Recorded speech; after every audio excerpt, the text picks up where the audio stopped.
Hello gaming minions, it's time for another tier list ranking. This time we're going to be ranking Mario Kart 64 Stages, a game that I grew up with and pretty much a game that a lot of us grew up with back in the 90s. You remember those days when a game came in full, you didn't have to pay for DLC, microtransactions or any, sort of season passes? Yeah, I remember those days. Good times, weren't they? So, all 16 levels, and we're going to see, I'm going to do it from exactly how you see it here, so from left all the way to the right and whatnot. So, Banshee Boardwalk. Right. Banshee Boardwalk, I've already got my gripes with this level. It wasn't really too interesting. It was alright. A nice little ghost level, a little bit of a haunted house, and pretty simple, just as a lot of N64 games were.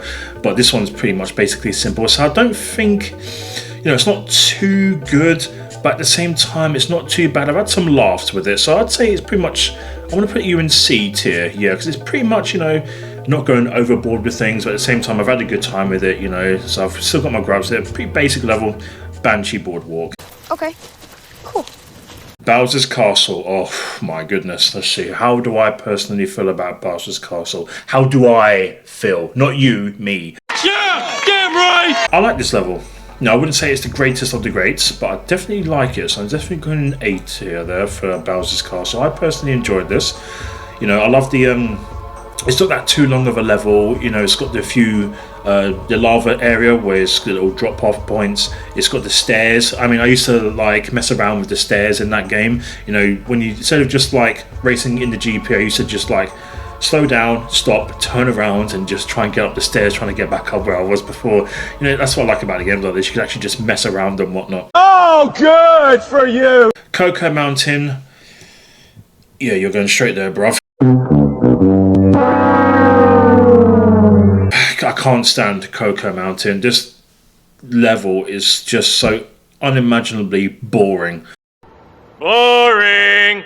I really do not like it. I cannot stand it. It's not got something to do with the fact I can't play it. I can play it really well, but it's just more of a headache than it is anything fun. So I'm not going to say much about Cocoa Mountain. I don't like it. It's getting in the bin. Let's move on. Relax, dude. DK Jungle Parkway. Ooh. This one, man, this one was actually quite a very fun one. The fact you've got a jump and you've got a little boat in the middle. Well, it's not little, is it? You can actually get hurt by that thing as well. It's quite a good water. You're in the jungle, of course, and those little things at the side, someone's throwing coconuts at you. I don't even know what that's about, but it was actually provided a good challenge, this level. I wouldn't say the music was all that interesting, but at the same time, it was more ambient jungle sort of feeling. So I think they actually did pretty well for the aesthetics of the level. So I'm going to say Jungle's Parkway is a good A tier for Jungle's Parkway. No, it's not the greatest of the greats, but it's not even bad. It's actually quite a fun level. Frappe Snowland. Okay, the first snow level we got here. This is the one with all those exploding snowmen, isn't it? I remember this one quite well. Yes, I think I remember back in the day. I think this was before the internet was around. Is the fact that I think I've noticed my cousins, they actually did that thing where, at the start of the level, you turn around and you can jump at the side of the, underneath the bridge, go past the starting line, and then you can actually get a couple of seconds. You actually count as a lap. I don't know where they got that from. It might have been one of those Game Genies or those cheat books and stuff where you can actually do it and pull it off, but I don't know how they managed to get their knowledge of that. But I remember I tried doing it once and it didn't work. Or did it? Did it work? I can't remember fully. It might have been a memory unlocked, that one, but it was actually pretty good. Frappe Snowland is nice. It's got a nice little soundtrack to it as well. All those exploding snowmen, Otherwise, this level wouldn't be much more of a challenge, but that actually did provide quite a few laughs. So I'm definitely for Frappe Snowland. You're going straight here. I do like Frappe Snowlands. Not overwhelmingly awesome, but at the same time, it's actually pretty good level. I like Frappe Snowland, really good. Calamari Desert. You're going straight up there. Yes, I love Calamari Desert, and there's something about desert levels that I just like, and the fact this has that train. I love it. Simple, basic, you get to go on the train tracks. I used to do that all the time, and sometimes I just felt like, I just want to play the game just for the fact of going down that tunnel and just driving alongside the train and whatnot. I noticed that on this game as well, is that if you're playing on a GP race against the CPU or the AI, whatever you want to call it, we used to call it CPU back in the day, is when you go past the train, and it would take at least another 2 or 3 seconds. Once you go past that train and you've just passed it, the CPU can still drive through it. Design flaw? I don't know, but it does sound like one, but it's just so annoying when you actually have to know that. But I guess it's rubber banding and whatnot. It was the 90s, of course, so, you know, whatever. I think it's good, except it sucks. Koopa Troopa Beach. Now, a lot of you may hate me for this. You may hate me.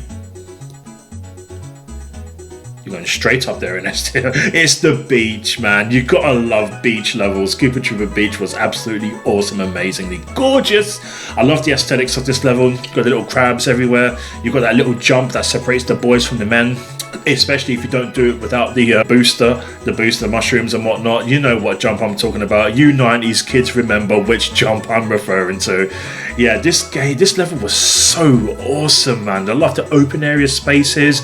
I love you got that little bit of a, I don't know what this was for, but you remember that big massive up bridge where you got to jump on that big massive little island and whatnot, and there's a little item box on top of that. Did any of you manage to get that? Let me know in the comment section below, because I want to know if any of you managed to get that with or without the speed, the mushroom booster. But yeah, Koopa Troopa Beach, a fine OST, fine aesthetics. It was beautiful with the water. I love the fact as well, if you go too deep in the water, Lakitu drags you out and whatnot. And this level is just beautiful, and it's wonderful that it's actually in the daylight. So Koopa Troopa Beach, S tier level. Let's move on. Luigi Raceway. Right, this is the first level on the very first cup, which is the Mushroom Cup, I believe, if I remember correctly. So Luigi's Raceway was pretty much your introduction, unless you played a different another cup in the GP race and whatnot. So it was really simple, really standard. Nothing too much to go about with it, basically, but it was alright. I remember you got that big massive television just before you go underneath the tunnel. I remember that. I used to mess around with that sometimes as well. I think it's like if you play this on like an emulator, you can't really see it. I think it just has a blank screen, but on the N64 hardware, you can actually see it and whatnot. I don't know if certain emulators make it work or whatnot, but that's what I've noticed throughout the years when I see certain gameplays of it, and if it's emulated or not, because if it is, and I don't know, there might be emulators out there that make the TV work, but in any case, Luigi Raceway, I remember that big massive blimp just after the start. Did any of you manage to get that box on there and whatnot? It was actually pretty good. So I'm going to have to say A tier for Luigi Raceway. It was nice and simple, nothing too bad to be said about it, and it was actually pretty good, well, nicely designed. Good OST music too as well. Mario Raceway. Ooh. Now we've got the Luigi's Raceway, and now we've got Mario's Raceway. 2,000 years later. As you can tell, I'm sort of thinking here, because it's like, I do have my gripes with this level. It's not too ugly, pretty much like myself, but but it's not too awesome either. So to be fair to it, I thought it was alright, so I may have to put this in B tier. I think that's alright for Mario Raceway, with how I feel about it. You know, it's not too great of a level, but at the same time, it's not too bad. But I wouldn't say it's as good as the levels in A tier for me. No, I had more fun with these levels than I did with this. Yeah, I think Mario Race is alright. It's okay. You know, I don't really have much to say about it, really. It just wasn't really too inspiring, but at the same time, wasn't too bad of a level. So it's okay. Moo Moo Farm. Moo Moo Farm. I know where I want to put it, but do I really feel that it really needs to go there? I really have, I'm in two minds about this now, but it's how I feel about it without any outside influence. How do you feel about this, Dr. Virtual? Come on, Mel. Tell the audience where you want to put Moo Moo Farm. So if you had to put Moo Moo Farm on a tier list from S to F, where would you put it? You are going to absolutely put it. Oh, I'm still hesitant, because at the same time, I do like me. Do you know what's going to show up here? I love Moo Moo Farm. Absolutely. I had so many fun times with this level as well, because it's like you've got those little moles at the bottom of the ground that try and hit you as soon as you go over them and whatnot. And I sometimes just messed around with this level as I like to do a bit of free roaming, just playing the game just for the fun of it, not taking anything seriously. I used to try and hit myself with shells trying to get over, the where the cows are. Sometimes it did work if I was playing with player 2 and whatnot with one of my siblings or family members, and we used to just mess around on it and just hit each other with shells, and the red shells specifically because they make you go up in the air. And with the it's just great. It's not too big of a level either, so there's enough for this level where you can just be like, yeah, that's fine, that's enough, that's good for me. Rainbow Road, right. Rainbow Road. This one has one of the best jumps that you could separate the men from the boys. You know what I'm talking about. As soon as you start, look over to your left and jump. Did you make that jump? Let me know in the comment section below, fellow gaming minions, because on my very first try, when I saw that my family members figured this out, I don't know if they looked at it from a Game Genie or whatever cheat code book, or they just did it for fun. But yeah, jumping over that little railway and trying to make it all the way so you're halfway through the map as well. Honestly, things like that in games back in the day, spiced up the fun so much, man. Rainbow Road, do I prefer it over Mario Raceway? Oh yes, I do. Do I prefer it over Banshee Boardwalk? Easily, especially over Cocoa Mountain, you can get lost. So with Rainbow Road, where is it going to go then? Is it going to go in A or is it going S? Some of you are probably thinking S and some of you are probably thinking A. I'm probably going to put this one in A. Yeah, A tier, because I do like the colours.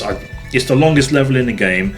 I wouldn't say it was one of my most favourites, but it's definitely one of the most memorable tracks in Mario Kart 64. Not to mention it's on the final cup, or the special cup, and it's the last track. And what's with the Rainbow Roads being the last tracks in games like this? But it was absolutely fun. I had a great time with it with many, many friends, playing it over the years and whatnot. We had a blast. It was just fun, but it can cause a bit of a headache as well, not to mention with that little chain chomp and whatnot. But it was good. It was really, really good fun. Hello fellow gaming minions, I do apologise. This is a voiceover part of the video. What I need to let you aware of is the fact I was having some technical difficulties, so unfortunately the video would have been a little bit more longer explaining my rankings for different sections of different maps and stuff for Mario Kart 64, but the video wasn't recording my audio, so I'm just going to show you where I placed them. So, Royal Raceway. I really enjoy the level of Royal Raceway. I like the fact that the level is so nice and spacious.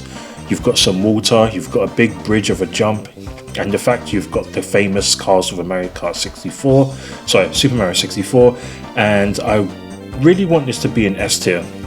This is a game level that I really do enjoy the design of. Not to mention it's barrels of laughs. I had so much fun with this level. A little bit of a tight turn before the finish line there at the end. You know which tight turn I'm talking about. It's just after the castle. But I wouldn't say there's anything too difficultly wrong with this level. I actually do like it. As I said, nice and spacious. Not too bad with the racing. I've had barrel of laughs with it. But what I love it for is the wonderful castle from Super Mario 64. That legendary castle. You've got to love it. The fact you can drive up to it.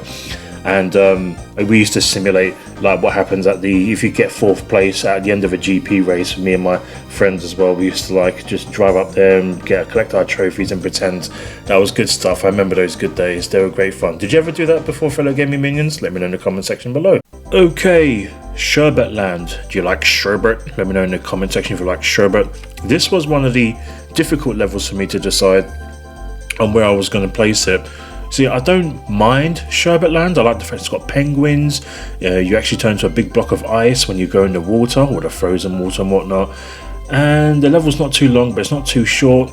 So I think a really good placement for me would actually be A, because I actually did like Sherbet Land, but it's one of those levels I didn't really play much of outside of me just wanting to have a little bit of fun of actually just being knocked into the water, which I do like the icicle effect. It's actually good fun, that is. But I really do like the fact it's got a cave you get to go in, you see the little penguins in there, which is really good.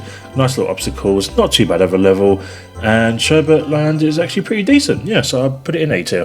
Alrighty then, Toad's Turnpike. So I knew exactly where I was going to post it or put it on the actual list, and it wasn't going to be in any of the bottom 4, but it's definitely going to go in the top. My most favourite racing level in Mario Kart 64, because you get to drive with oncoming and offgoing traffic as well.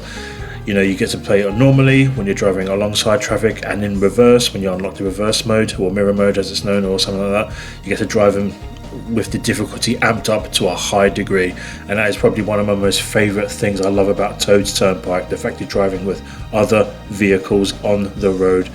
The amount of absolute laughs I've had with this, the music's absolutely stunning, and so is the actual visuals as well. So Toad's Turnpike owns its top spot in going in the very top, along with the best of the best in Mario Kart 64. Goodness me, I love that level so much. Here we are then, Wario Stadium, or Wario as the Americans call him, but as the British man, we call him Wario, sounds much better. Anyway, I was a little bit hesitant to actually put my placement for Wario Stadium, because I was thinking about the level design, about how much fun I've had with it, and how much of a good level or bad level it is overall. But I was thinking, you know, I don't think it deserves to be in like C, D or F. No way, it's much better than Cocoa Mountain, anything like that. So I was contemplating either S or A, and to be honest, I actually felt like it was an A tier level for me. It was a really good level, like a nice little dirt bike design of it, and I love the fact you get to jump over the walls and everything, especially when you're trying to do the, you know, try and get a faster time on your record. But I think, yeah, Wario Stadium goes in A. I think that's a pretty decent place for it. And last but certainly not least, we have Yoshi Valley. What can you say about Yoshi Valley? Do you know where I'm going to put Yoshi Valley? You don't know where I'm going to put Yoshi Valley, do you? As a matter of fact, I was kind of contemplating this as my thoughts. I didn't mean to put it in F, as you can clearly see there. No, I didn't mean to put that there. It's actually the fact I don't mind Yoshi Valley. I think it's at a very interesting level. I actually love the fact it's quite difficult. I love the fact that you can't tell where you are on the map, and I think it's really unique, so it's definitely going right up there in the S tier. What can you say about Yoshi Valley that hasn't already been said? It's unique, greatly designed, awesome, and it's quite frustrating, and it's having a barrel of laughs with this one. So many twists and turns into the level. And that's the Mario Kart 64 rankings ending of the video. So thank you very much for watching, fellow gaming minions. If you're new around here, please consider hitting that subscribe button. Help me get to 1 million subscribers. That is my dream goal. With your support, I'm pretty sure I can achieve anything there. If you like more content like this, let me know. I'll make more ranking listings if you want, if you're into content like this. And thank you very much for watching. You take great care of yourselves, fellow gaming minions. I can't thank you guys and gals enough for watching my videos and providing me with such amazing support. Hello to all of my new viewers and my wonderful new subscribers. Hopefully I can make some awesome content that will catch your eye and your interest. Take good care of yourselves, and may retro gaming live on.